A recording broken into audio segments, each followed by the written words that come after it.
Hay rostros que el tiempo no debería borrar. Hay voces que no deberían callarse jamás. Y sin embargo, el silencio a veces se impone como un castigo injusto a quienes una vez iluminaron al mundo con su arte. En una vieja grabación en blanco y negro, una mujer canta con un tono ronco y magnético. Lleva un vestido ceñido, labios rojos, una flor en el pelo. Se llama Sara Montiel, y en ese momento es la estrella más grande del cine español. Una diva que conquistó Hollywood cuando ninguna mujer ibérica se atrevía siquiera a soñar con cruzar el Atlántico. Su rostro adornó las portadas de las revistas más prestigiosas. Su voz envolvió generaciones enteras. Fue símbolo de sensualidad, de rebeldía, de poder femenino antes de que esas palabras fueran populares. Pero hoy, su nombre apenas se menciona. En las calles de Madrid, pocos jóvenes saben quién fue. En los homenajes del cine español, su ausencia pesa más que las palabras. Y en los archivos polvorientos de la televisión, su figura aparece solo de vez en cuando, como un eco lejano. ¿Qué pasó con Sara Montiel? ¿Cómo pasó de ser la mujer mejor pagada del cine europeo a convertirse en una sombra, en una nota al pie de página de la historia? Este no es solo un documental sobre una actriz. Es una historia sobre el olvido, sobre cómo la fama puede ser tan efímera como cruel, y sobre cómo un país puede traicionar a quienes alguna vez lo hicieron brillar ante el mundo. Porque para entender a Sara Montiel, primero hay que escuchar el silencio que dejó su partida, mucho antes de los focos, de los escenarios, de los vestidos ajustados y las canciones inolvidables.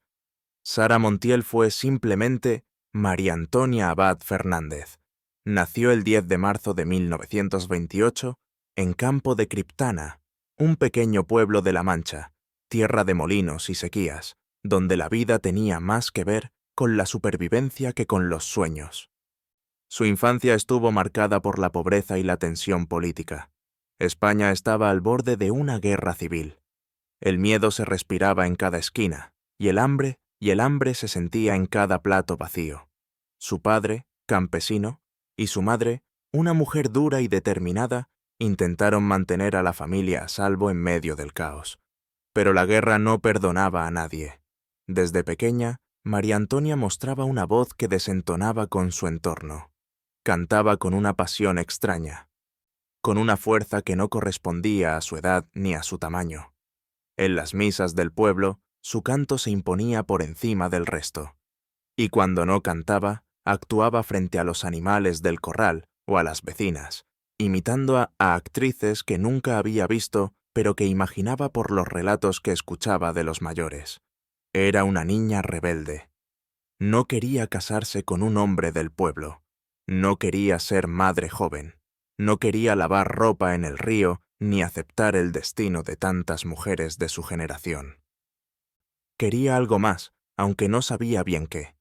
A los 15 años, tras convencer a su madre y enfrentarse a las habladurías del pueblo, se marchó a Madrid. Allí trabajó como telefonista, como dependienta, y cantó en cafés donde el humo de los cigarros era más denso que el aire.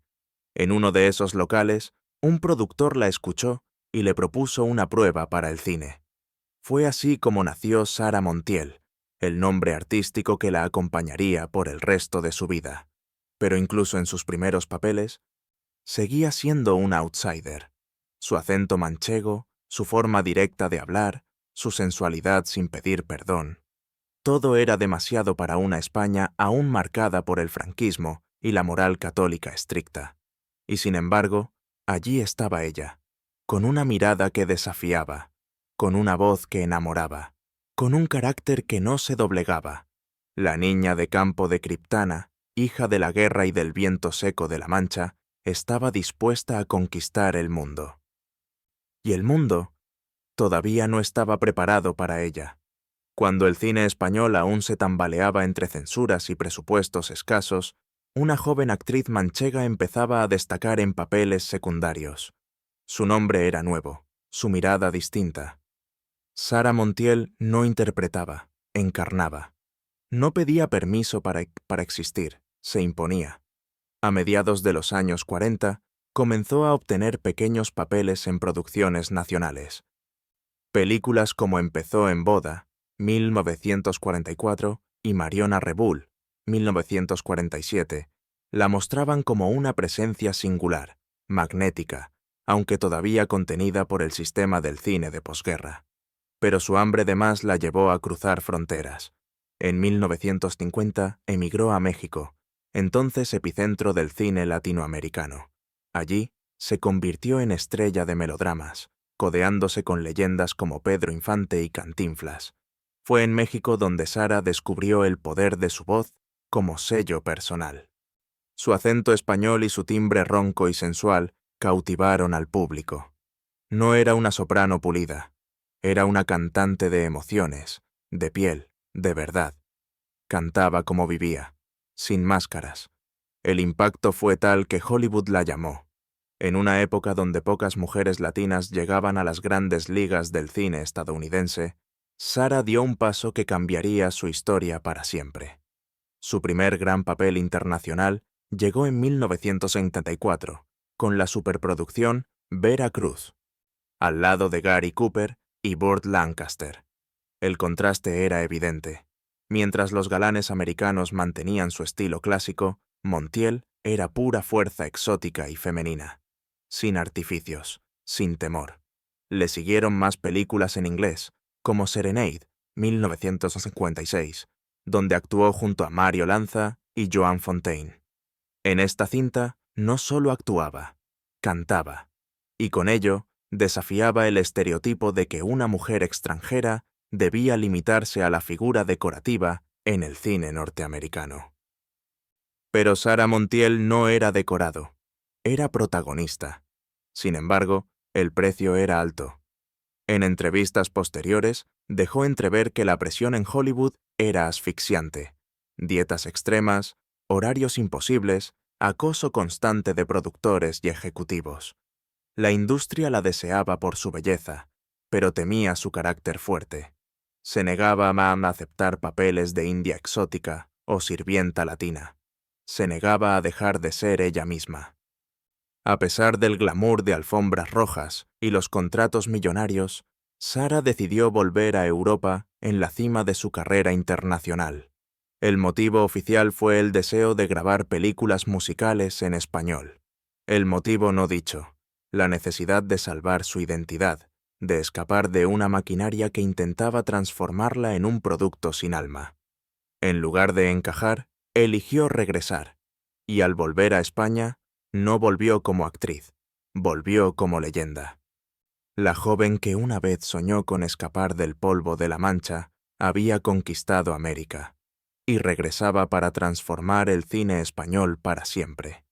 Cuando Sara Montiel regresó a España, a finales de los años 50, no lo hizo como una actriz más, sino como un huracán cultural.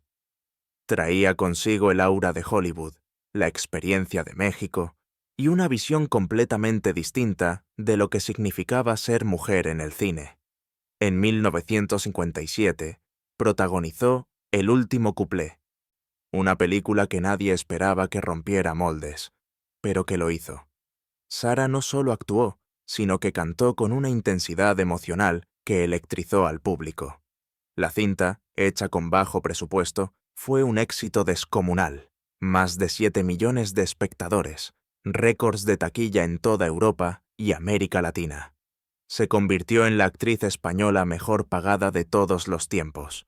Con La Violetera, 1908, su mito quedó sellado. Sara Montiel ya no era solo una actriz, era un símbolo de sensualidad, elegancia y rebeldía. Vestía como quería, hablaba con franqueza, desafiaba los cánones de belleza impuestos, y sobre todo, vivía sin pedir perdón. Pero ese ascenso meteórico también desató una reacción feroz. En la España franquista, donde la mujer debía ser recatada, sumisa y silenciosa, Montiel era un desafío andante. Mientras en pantalla interpretaba canciones cargadas de deseo y emoción, fuera de cámara se negaba a seguir el guión que el régimen esperaba de ella. Las autoridades comenzaron a vigilar sus películas con lupa. Escenas fueron censuradas, afiches retirados, e incluso algunos sectores eclesiásticos la acusaron de corromper la moral pública. Pero el pueblo la adoraba. Las mujeres la veían como una pionera, fuerte, bella, independiente. Los hombres como un sueño inalcanzable, y los artistas como una revolución andante. Sara Montiel se convirtió en la primera gran celebrity española moderna. Salía en portadas, escribía columnas, hablaba de temas tabú como el erotismo, el placer o el derecho de la mujer a decidir sobre su cuerpo y su carrera. En plena década de los 60, cuando muchas mujeres aún eran tratadas como decoración doméstica, Sara ya era una empresaria que negociaba sus contratos, elegía sus guiones y controlaba su imagen. Grababa discos, producía espectáculos y viajaba por el mundo con su nombre como bandera. Y sin embargo, esa libertad le pasó factura. Los sectores más conservadores nunca la perdonaron. No encajaba en la imagen de mujer española ideal que Franco quería promover. No era madre ejemplar, ni esposa sumisa, ni virgen santa. Era deseante, decidida, ruidosa. Y cuanto más brillaba, más enemigos acumulaba. La prensa sensacionalista comenzó a atacar su vida privada, su estilo de vida, sus romances, sus vestidos escotados. A cada paso que daba, había un titular buscando reducirla a un escándalo. Y sin embargo, ella resistía. Con sarcasmo, con clase, con una sonrisa desafiante. Porque Sara Montiel sabía que lo que estaba construyendo no era solo una carrera, era un legado. Una nueva manera de ser mujer frente al poder, frente al machismo, frente al silencio. Pero incluso las reinas más fuertes se cansan. Y poco a poco, entre flashazos y ovaciones, el sistema empezó a cerrarle las puertas. A lo largo de su vida, Sara Montiel vivió muchas historias de amor, pero ninguna fue sencilla, porque amar, en su caso, siempre fue un acto público, un arma de doble filo. Su primer matrimonio fue con Anthony Mann, prestigioso director de cine en Hollywood. La boda fue de ensueño, hasta que el sueño se convirtió en jaula. Mann no soportaba su éxito. No quería que su esposa eclipsara su carrera. Sara, que había luchado toda su vida por ser libre, no iba a permitir que el amor se convirtiera en una cárcel. Se separaron pocos años después. Le siguieron romances con escritores, músicos, empresarios. Uno de los más sonados fue con Miguel Mijura, dramaturgo español, brillante pero 20 años mayor que ella. Se amaban profundamente, pero la relación terminó marcada por los celos, las diferencias ideológicas y los fantasmas de la fama. Luego llegó José Tous Barberán, un periodista y representante artístico, que se convirtió en su segundo esposo y también en el padre adoptivo de sus 2 hijos. Durante un tiempo, parecía que la estabilidad había llegado. Pero la muerte repentina de Tous, en 1992, dejó a Sara devastada, emocional y financieramente. Los últimos años de su vida amorosa fueron los más controvertidos. En 2002, con 74 años, contrajo matrimonio con Tony Hernández, un joven cubano de apenas 38. La prensa explotó. Se burlaron de ella, la acusaron de estar senil, de haber caído en las redes de un oportunista. El matrimonio duró solo 3 años. Sara, orgullosa. Nunca quiso dar detalles, pero el daño estaba hecho. Los medios ya no hablaban de su carrera, sino de sus escándalos amorosos. Lo que pocos sabían es que, en privado, Sara sufría por amor más de lo que mostraba. Su carácter fuerte escondía una vulnerabilidad profunda. Su necesidad de ser amada a veces la llevó a decisiones precipitadas, a confiar en personas que no la merecían. Y esas decisiones afectaron su carrera. Rechazó papeles importantes por seguir a sus parejas. Canceló giras por cuidar relaciones que luego se rompieron. Invirtió dinero en proyectos fallidos, influenciada por quienes prometían más de lo que daban. El amor fue su refugio, pero también su talón de Aquiles. En una entrevista tardía, dijo una frase que resumía su herida. He amado mucho, pero creo que nunca me amaron como yo amé. Esas palabras no venían de una diva, venían de una mujer real, de alguien que había vivido intensamente, con todos los riesgos que eso conlleva. Durante décadas, Sara Montiel fue la mujer más fotografiada de España, pero en sus últimos años, su imagen desapareció poco a poco de las portadas. El brillo se fue apagando, y con él también la memoria colectiva. A medida que los años avanzaban, el cine español parecía dar la espalda a quien lo había llevado al mapa mundial. No la invitaban a los grandes premios, no la llamaban para nuevos proyectos, no la mencionaban en las galas de homenaje. En un país que celebraba a sus jóvenes promesas, Sara comenzó a ser vista como un vestigio incómodo de otra época, una reliquia. En los medios, pasó de ser admirada a ser ridiculizada. Las cámaras que antes buscaban su glamour, ahora se enfocaban en sus operaciones estéticas, en sus apariciones excéntricas, en su maquillaje cargado y en los rumores de excentricidad. Ya no interesaba su talento, solo el morbo. En 2004, cuando fue aclamada en el Festival de Cine de Málaga, muchos se sorprendieron de que aún viviera. Ese era el nivel de olvido, y sin embargo, ella nunca dejó de ser ella misma. Seguía cantando en pequeños escenarios, escribiendo libros autobiográficos, concediendo entrevistas donde dejaba frases tan ácidas como lúcidas. Vivía sola en su piso de Madrid, decorado con espejos dorados, retratos antiguos, recuerdos de Hollywood y una melancolía que flotaba en el aire. Su única compañía eran sus hijos adoptivos, algunos amigos fieles y un séquito de recuerdos que la visitaban en silencio. En 2013, a los 85 años, Sara Montiel murió de forma repentina mientras se arreglaba para salir. Un infarto fulminante terminó con la vida de una mujer que había vivido con intensidad hasta el último aliento. Su fallecimiento conmocionó por un instante al país. Las redes se llenaron de homenajes. Los noticieros repasaron su carrera. Algunos la llamaron leyenda, otros mito nacional. Pero fue un homenaje fugaz, un gesto tardío. No hubo un gran funeral de Estado. No hubo duelo nacional. Solo flores, algunas lágrimas y un silencio que dolía más que cualquier olvido. Sara lo había dicho años antes. En este país, o te mueres joven o te olvidan con los años. Y así fue. La diva, la pionera, la mujer que rompió moldes y abrió puertas a tantas otras, murió sola, sin que la industria que ayudó a levantar la abrazara en su despedida. Sara Montiel no fue solo una actriz, ni una cantante, ni un símbolo sexual. Fue una revolución con tacones, una mujer que rompió las normas cuando hacerlo significaba arriesgarlo todo. La primera española en triunfar en Hollywood. La voz ronca que desafió la censura. La mirada que no pidió permiso para ser deseante, poderosa, libre. Hoy, su nombre no resuena en las playlists modernas. Sus películas apenas se proyectan. Y muchos jóvenes no sabrían reconocer su rostro.